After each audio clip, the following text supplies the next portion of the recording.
full modern chain abstraction, bringing you that state from anywhere satisfaction. So what chain abstraction should do is enable application centricity, meaning if I want to swap, there is only one variable I care about, which is my output amount. Everything else should be baked into it.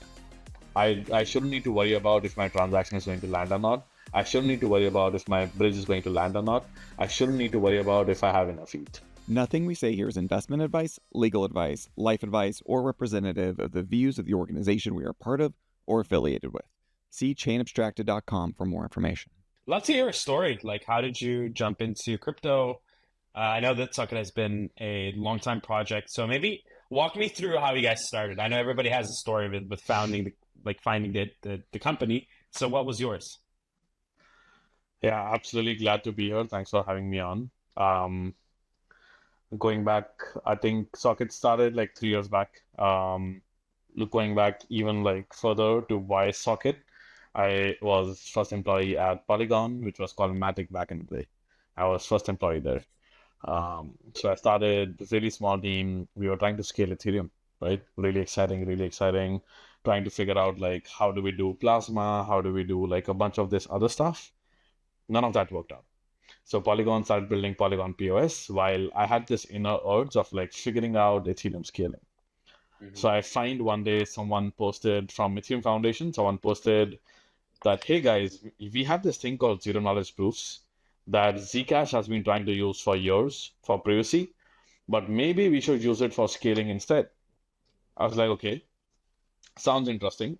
So I accidentally built one of the first CK rollup implementations in 2019 with this guy at Ethereum Foundation. After which I was convinced that this is how we would scale public blockchains in general.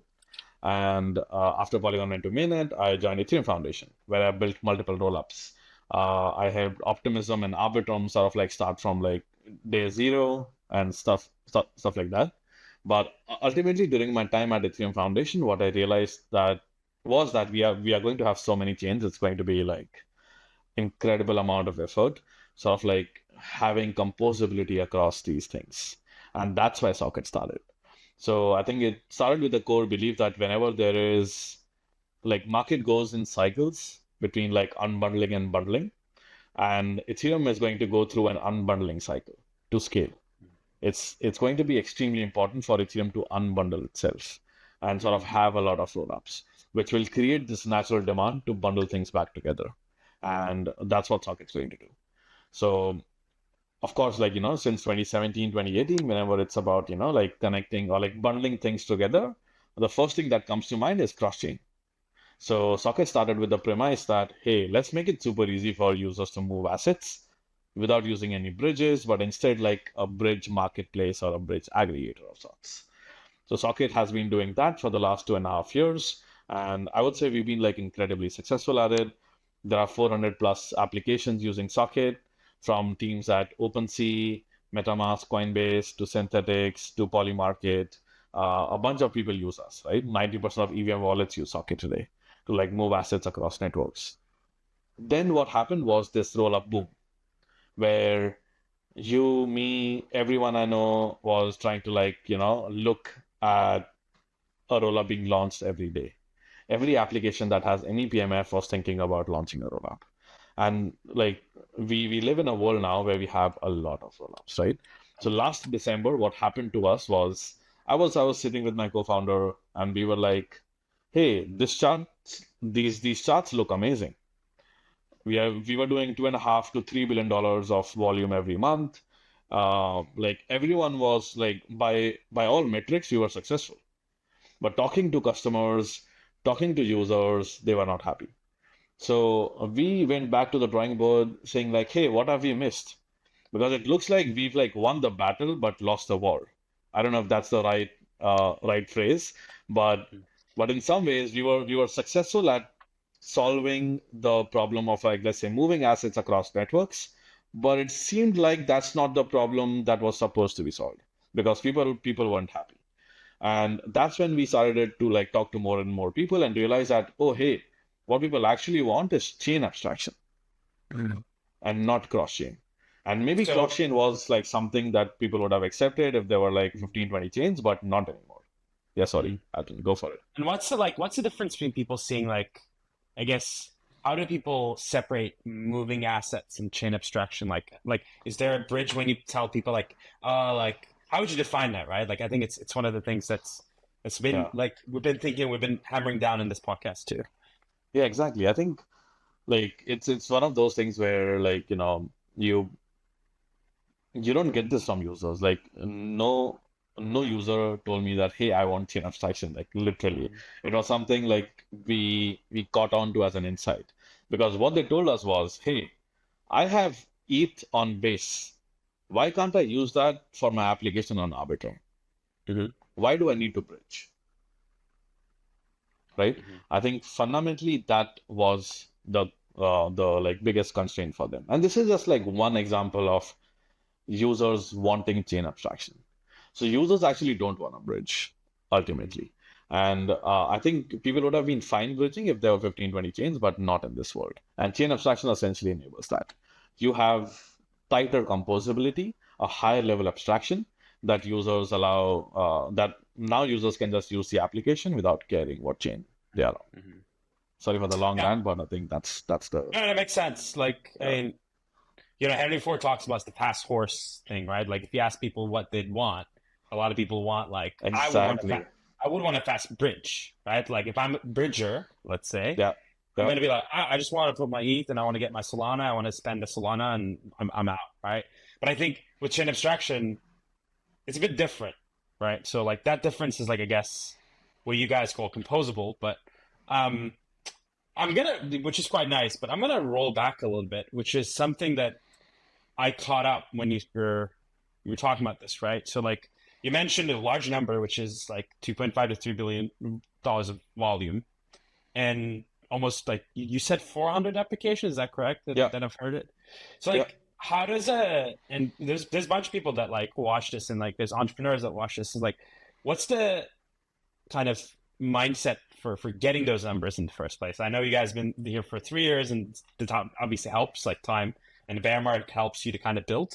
But what would you recommend folks to kind of like get to those numbers? Because then you can think about chain abstraction, obviously, but as an entrepreneur, like what people should think about? I mean, like it's hard to say what helped us get here, but maybe some like quick like 2, 3 things that now that I like in all honesty, and I'm not trying to be modest, we did not think about this strategically at all. Now it's only now that I like look back and like see these patterns, right? So I think like a few things that we did was remove all reasons for people to say no to you. Sounds like really obvious, like, but a lot of people don't address this. Like put yourself in the face of in the place of your customer and think about why they would say no, and eliminate all of them one by one. Either by your either by your product, or by like having some sort of roadmap to eliminate those things. Other thing that we did was, again, this is not because we wanted to, but because of like scarcity essentially, where founders did the BD. We had 0 BD people on the team. Me and my co-founder, we did the BD and the sales stuff. And it's ultimately for us, it became like one of those, like doing BD is quite exciting because you get to like go on calls and like close deals and like makes it happen. It gives you, like, for me, it gives me the same taste as I got. So I'm an engineer by profession. It doing BD gives me the same taste as having all of my test cases pass.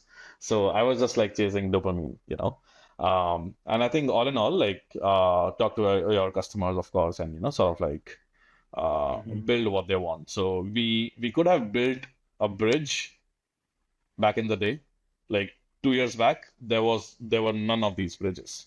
If you think about it, there were other bridges, and we could have launched just another bridge, and we would have been massively profitable. But we instead decided to build. Yeah, Stargate exactly. wasn't there. Portal was there, kind of. Like people used it. Kinda, like even Hop wasn't there, even Connect wasn't there, So we sort of like sat in the middle. We were like, hey, like users and developers don't actually give a shit about any of these bridges.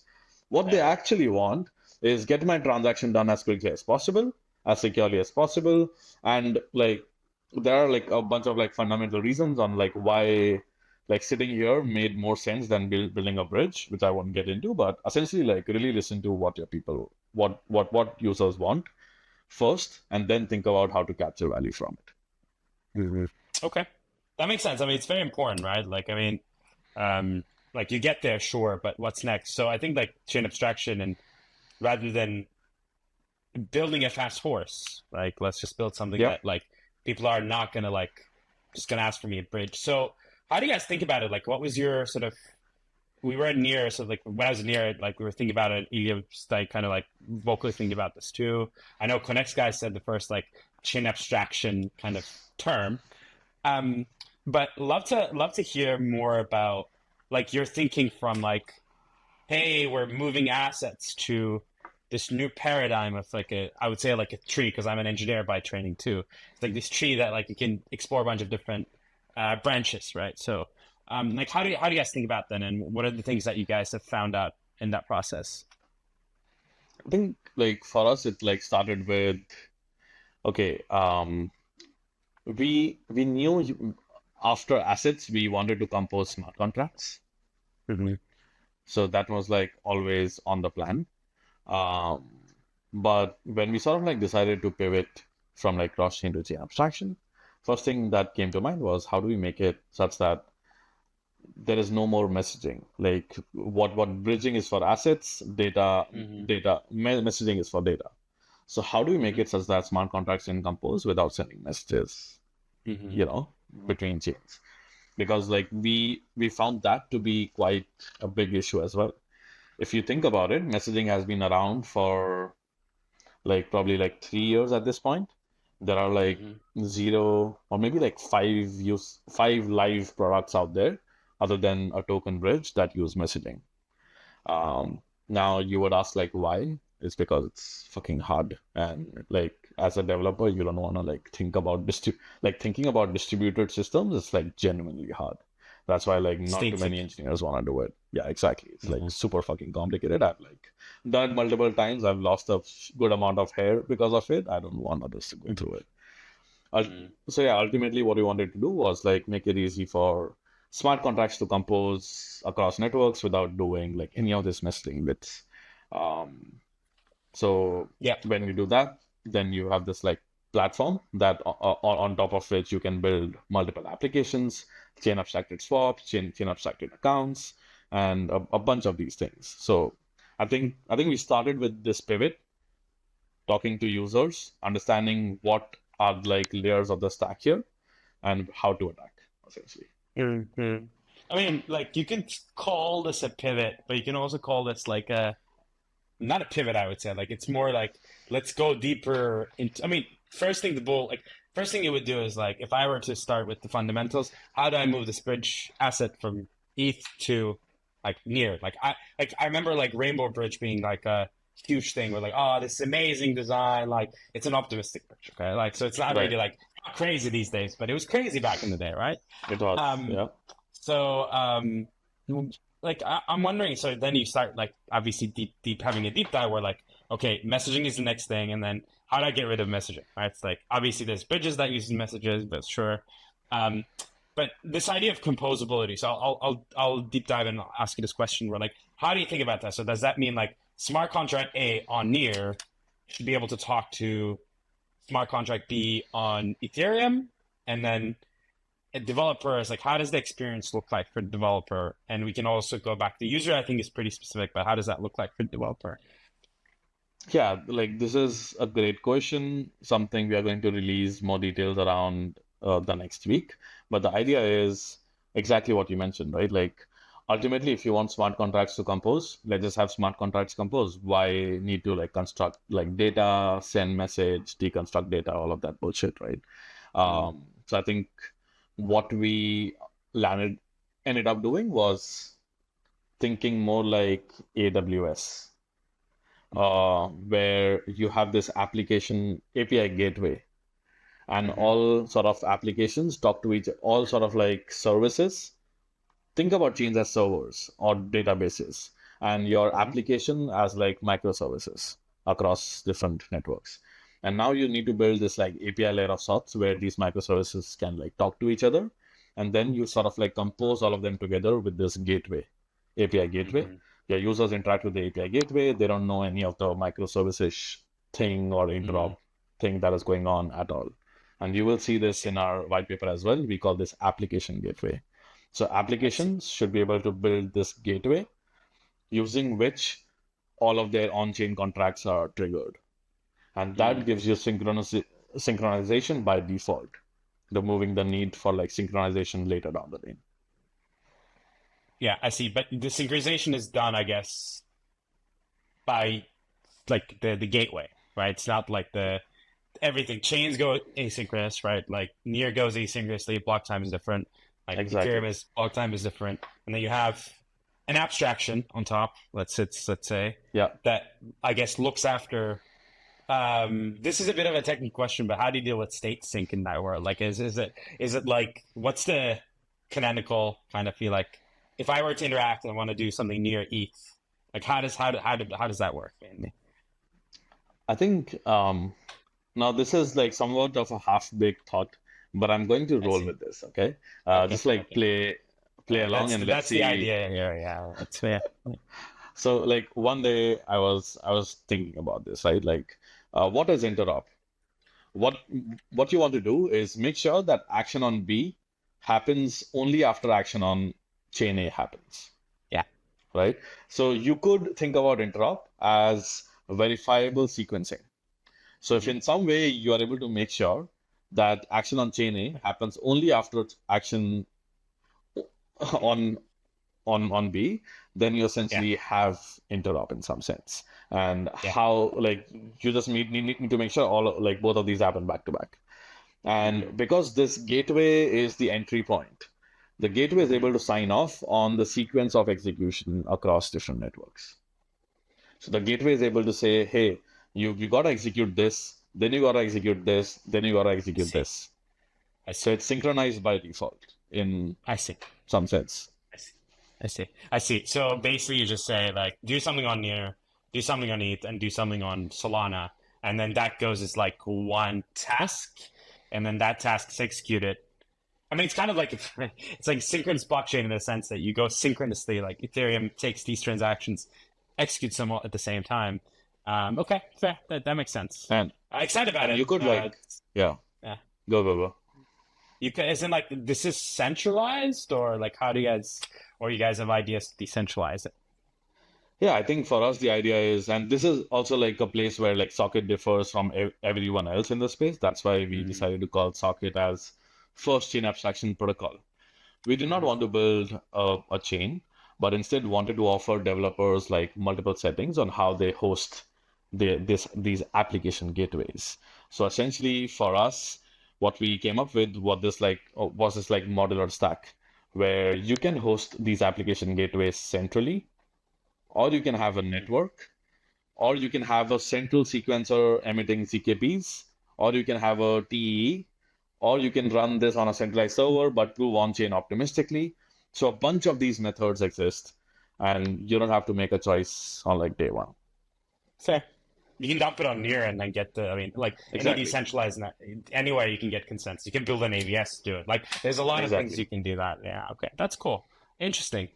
I mean, we thought about it in a way, like we do something with fast finality, quite similar in a sense, not really, but like we basically execute a bunch of stuff and say this is the final state and give that back to the L2s. It's the other way, right? So you basically say, rather than reading all the bunch of state from Near, I'm just gonna get like transactions.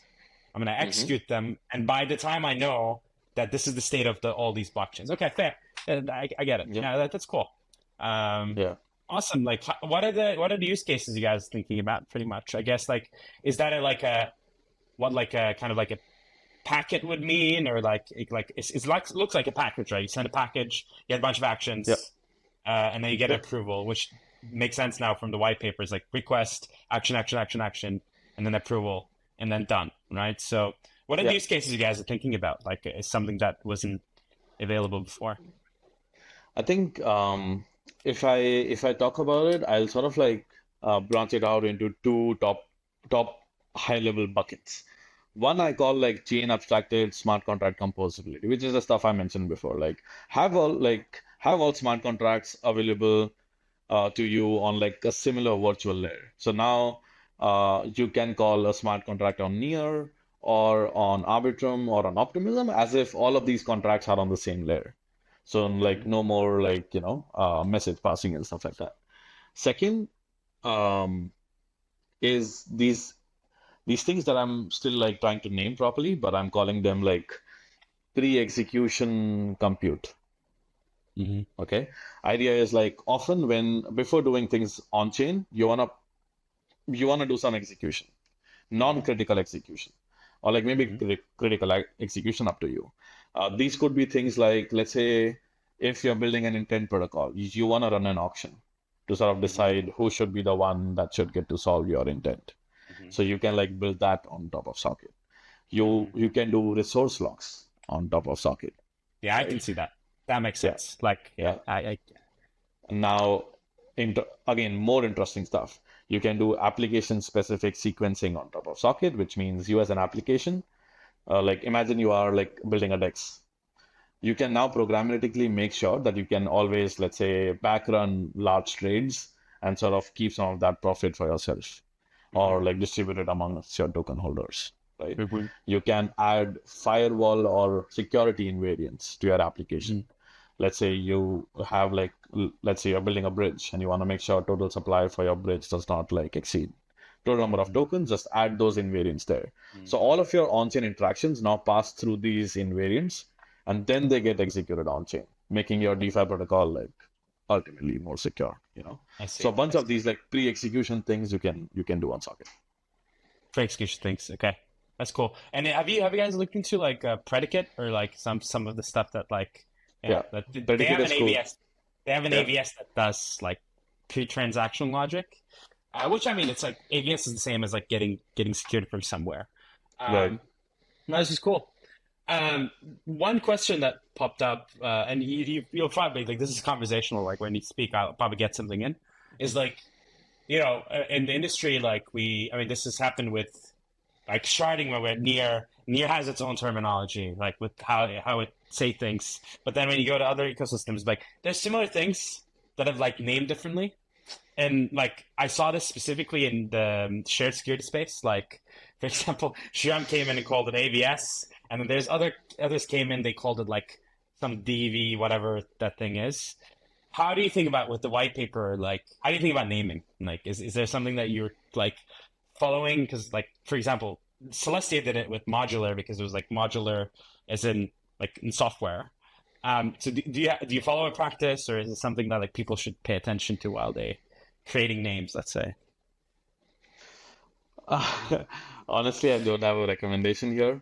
So what happened was like when we were building the protocol, we got node sniped by MakerDAO, where we were like MakerDAO also has like weird names, and exactly, and their rationale was like like if you name things obvious, people assume what it means and don't actually look into it as like a new thing, or like they have some like prejudgments about it.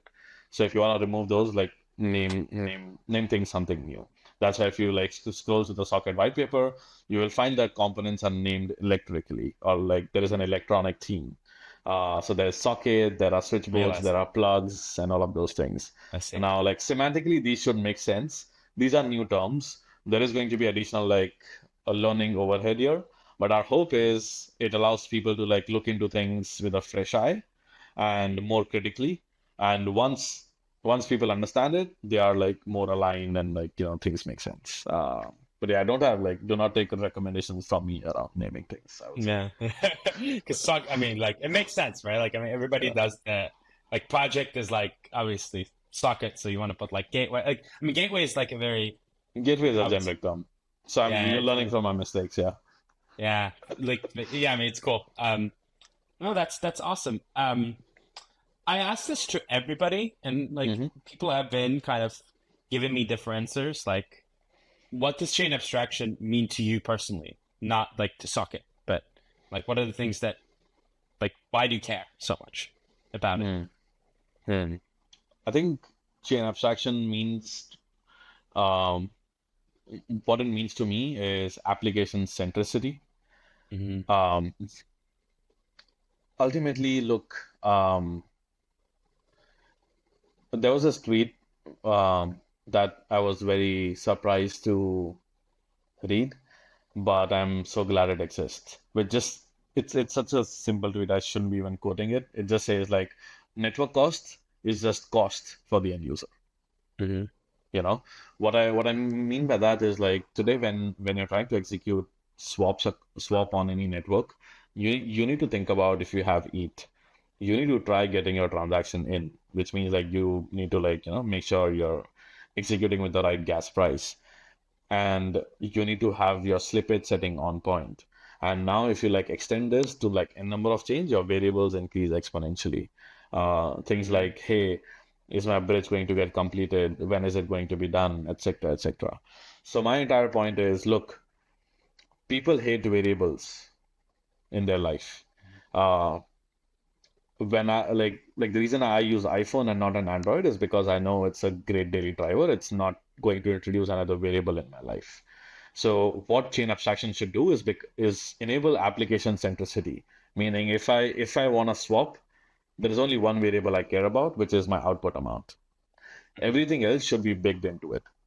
I shouldn't need to worry about if my transaction is going to land or not. I shouldn't need to worry about if my bridge is going to land or not. I shouldn't need to worry about if I have enough ETH. All of those are variables which are not related to my action. My action is to swap. Everything else, have someone else care about it. And this is how MoFa also like came into picture, because auctions enable this beautiful thing where you can supply the variable that you care about to the auction and have all other participants in the auction care about the variables you don't care about. So you can like compress 18 variables into one variable that you care about. Just like to sum it up, if you use, let's say, a chain abstracted swap thingy like Bungie, you will see an output price, and that's it. It includes everything. It includes your gas cost, it includes your swapping cost, it includes everything. You don't even know that there are like swaps happening and bridging happening and like gas costs happening under the hood. Everything is like part of the code. So I think ultimately what you want to deliver to the end user is that they should care about the thing that they're trying to do, which in terms of on-chain actions is the mint that you're trying to do, is the swap that you're trying to do. So like find a way to convert that variable into all the other on-chain variables, and auctions are a great way to do it.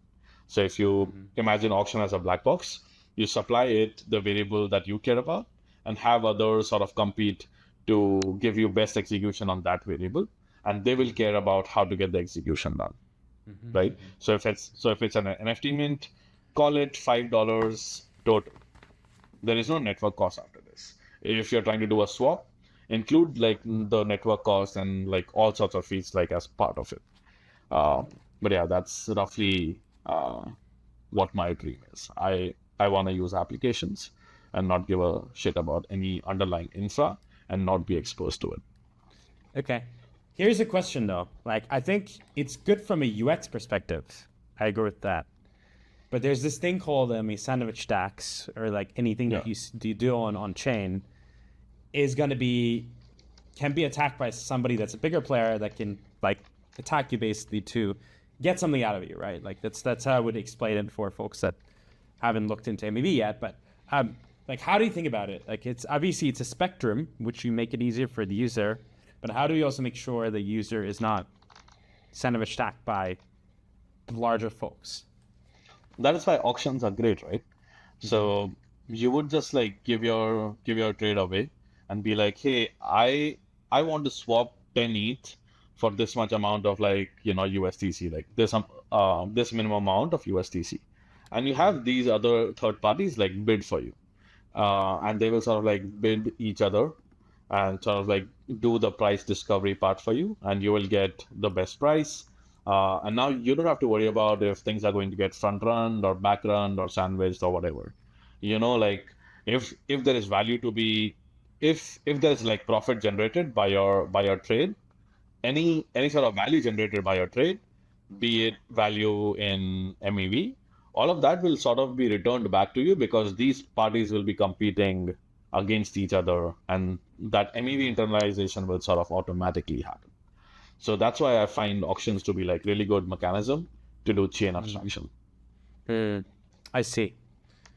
And is that to like, I mean, this is great. Like, this is for you guys, I guess, for the socket size. But how do people are doing it? Have you been seeing other like approaches that people do in the broad landscape, or like other approaches that people have done to address the same problem? I think a bunch of people are addressing it from like different angles, which I find to be quite interesting and like something that needs to be done. I think like these are all valuable experiments. And often I've actually not found too many direct, like people sort of attacking the space directly, but more doing chain abstraction at different layers, which is why like when we saw chain signatures, we were quite excited. And we had a chat with Kendall and a bunch of like people at Near on like how can we like merge our stacks together, because Socket is like a platform to build these chain abstracted applications, but you need something like chain signatures to make it easy for users to control their accounts on n number of blockchains with just a Near signature. Right. So combining chain signatures with Socket Stack allows you to have like a completely chain abstracted experience. Otherwise, someone would have to build something on top of Socket to make it seamless to use your same Ethereum private key or Near private key to interact with your Doge account, your Solana account, your Ethereum account, and what. And how do you do this is a bit of a technical question, but like when you interact from those chains, like how do you read it back? Like if the state has been changed from the other blockchain, do you rely on something else, or is it like something that you guys provide that, if I'm doing Near, if I'm dependent on a Solana state, how do you take that back Solana state to ensure that this application is synced with that? Exactly. So we call these things proof systems. Essentially, you want to prove to like chain B something happened on chain A, right? So we call these proof systems. Our approach there is there's just like so much innovation happening on this proof system layer. It doesn't make sense to build your own thing. So we modularize this part of it. And that's why like Socket, we call it MOFA, modular order flow auctions. So these are auctions that can be settled in a modular fashion. So you can select how you want to settle your OFA, and it's completely modular. So you can be like, hey, I want to use this zero knowledge proof system. Sure, plug it into Socket and use it. It's completely permissionless. And it allows you to sort of like keep up to date with newer proof systems, as well as do a path specific thing in the sense that, hey, if you're talking to two Cosmos servers, then you want to use Lightlines and IBC. If you're talking within Superchain, then you want to use Superchain stuff. If you're talking within like Polygon system, you want to use like Aguilar ZKPs and stuff like that. So that's how we do it. Yeah, so the way like people can do like Celestia is doing like IBC connections through like basically their blockchain, and then like I guess like RISC0 has the like bondless now, which kind of you can use the same thing I think for like proving some of the state you do. Okay, that makes sense. Pretty much. Pretty much. I see. So you try to be like a glue between these things while also provide this gateway for developers to come in and then like basically just build applications. Exactly. Okay. And how are you guys thinking about like the acquisition side here? It's like I know there's a bunch of applications that you guys already work with which can plug in here, but also like what do you think about the new developer acquisition, or like how do you think about it? I know you worked at Polygon because I know 2021 Polygon was the place to go for people to deploy. But yeah, curious how you think about it. Those were fun times. I think ultimately what you want to do, and this is like something I think like folks at Near have done quite well, and a bunch of like other ecosystems in the space have done quite well. If you think about it, we are sort of like creating this marketplace between apps, users trying to use the apps, and these off-chain agents that are finally going to interact with the chains on behalf of the end user. So in marketplaces, there are two sides, supply and demand. And it's really hard to bootstrap marketplaces. So how you go about it usually is you bootstrap one side of it first. And that's what Socket's been doing for the last 2.5 years. We have order flow worth $3 billion going through the protocol today that all of these off-chain agents want access to because they can make profit off of it.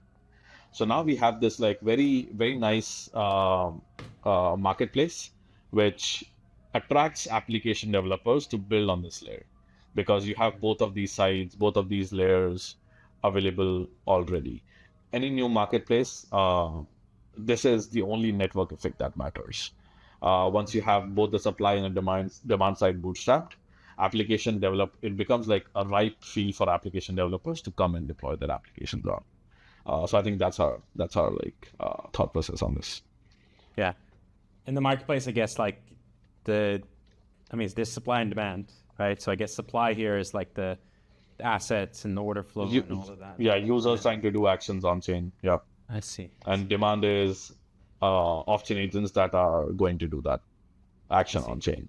So if it's a swap, then solvers. If it's a cross-chain thing, then fillers. If it's simply passing data around, relayers, right? Yeah. Okay, that's cool.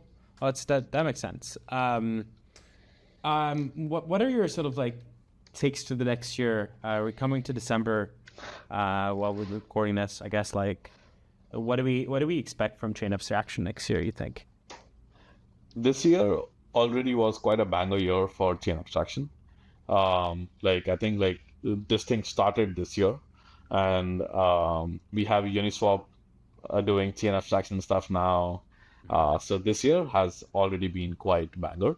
But a lot of projects haven't still released stuff, including us. So I think our personal focus is how do we release documentation, get some developer feedback going, and get some application builders to start building consumer apps that can interact on-chain. So we want on-chain to be one thing, not Arbitrum, not Base, not Ethereum, not Solana. On-chain is on-chain. I don't know, for some reason we have a few number of devs and users and decided to split them by chain. I think we it's more about off-chain, TradFi, and on-chain world, and we need to sort of do this transition. So picture in my head is consumer apps plug into Socket to get access to the on-chain world, and we wanna push towards that as quickly as possible. And how do people survive in this chain abstracted world next year? I think there's a lot of stuff going on. There's a lot of infrastructure. There was a map, I think the roll-up guys did it at some point, which had a lot of stuff. And if somebody was to come in as a builder next year, how do they differentiate? It is tough today. I will not lie. I think the space is very quickly evolving. We don't even have a formal definition of chain abstraction. Just like we don't even have a formal definition of what it means to be decentralized. It is a good and a bad thing, I would say. So at this point, there is a lot of content work that needs to happen, a lot of education awareness stuff that needs to happen. But ultimately, you just need to start building applications and not worry about chains at all. So I think that's the way to go about it for now. But I think people need to keep an eye on what's happening in the chain abstraction space, because the space is evolving very quickly.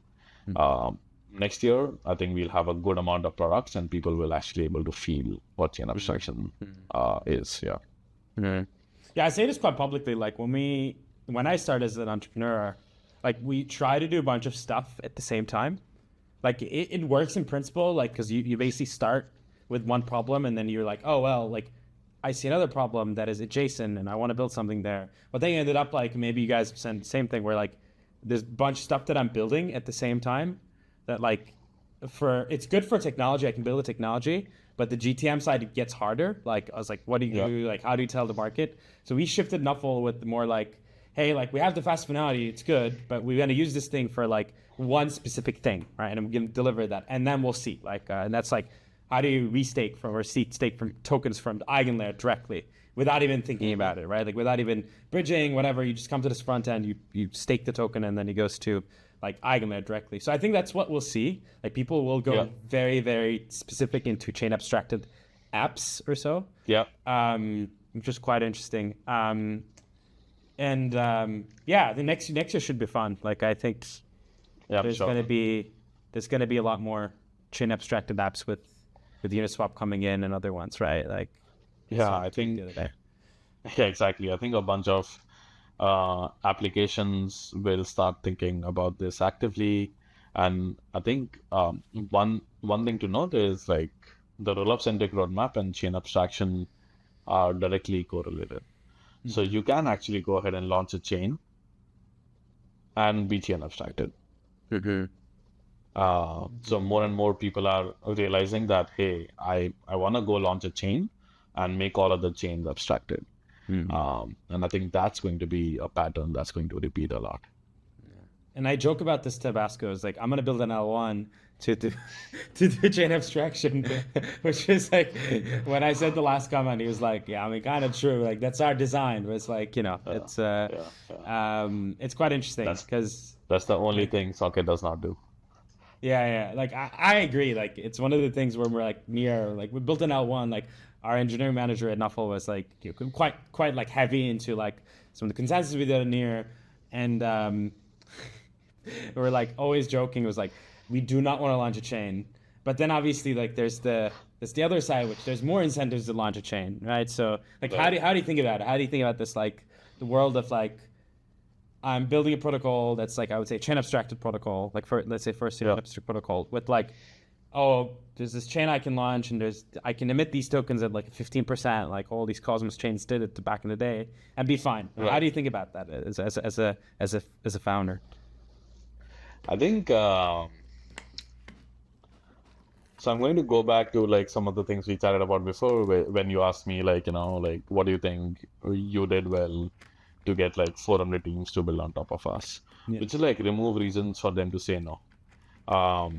So I think doing this, not having a chain, removes a bunch of reasons why people would say no to building on top of Socket, because it allows them to launch chains on top of Socket.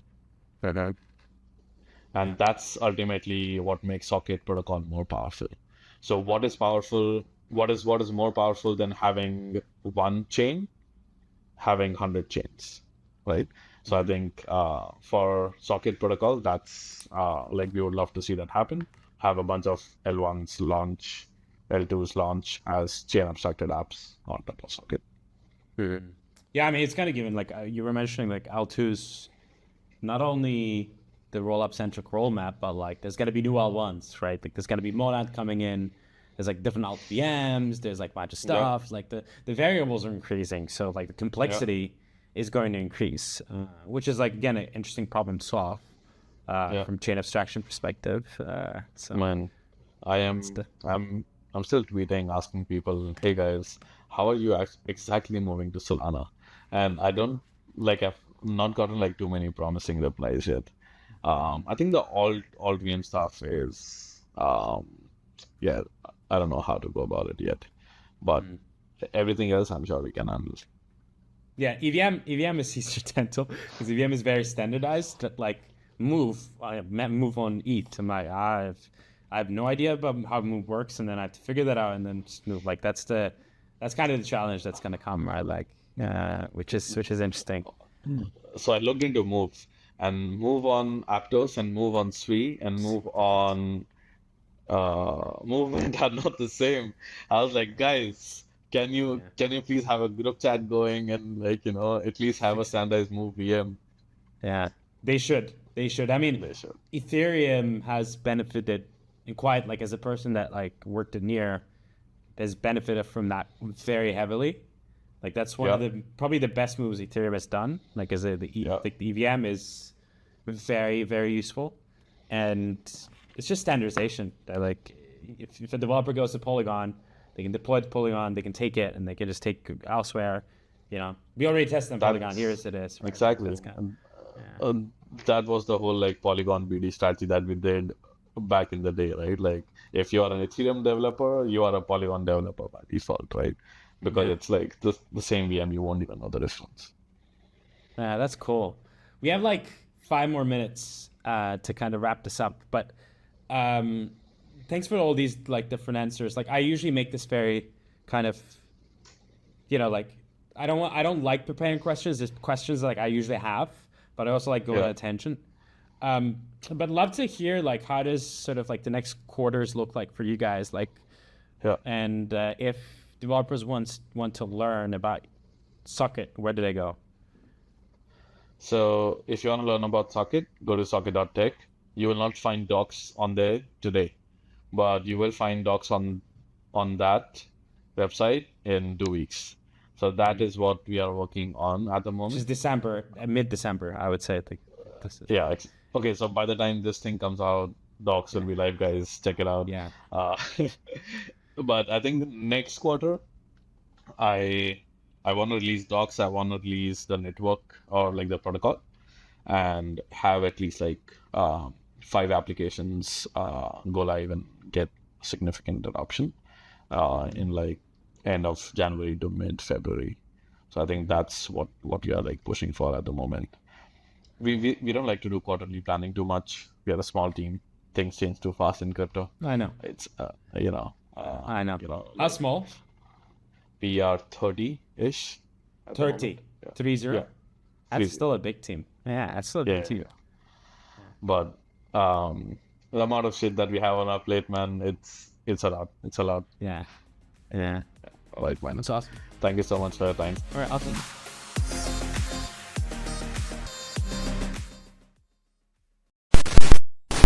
You should check out NuffPod on YouTube, X, and Twitch. Big things are coming. Stay Nuffy.